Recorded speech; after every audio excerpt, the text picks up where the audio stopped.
Oh, sorry about that. We thought we were auditioning for our part in the new Matrix movie that isn't coming out anytime soon.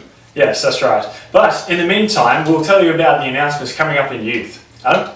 Well, first off, we got Men to the Max.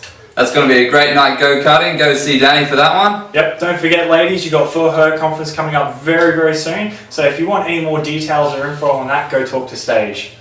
Don't forget about Sunday morning. We've got a fantastic message coming up. It's going to be great. Yep, I can't wait for it. Also, don't forget, you can join us for a swim over to Russell Island in the afternoon. We're going to go over there, have a blast over at their church. Or you can catch a boat like the normal people. Yes.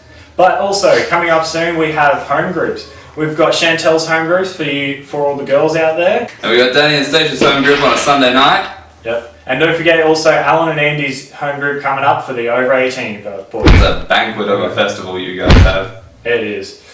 Alright. Well, that's all in the world of Saturday Night Live. We hope to see you again real soon.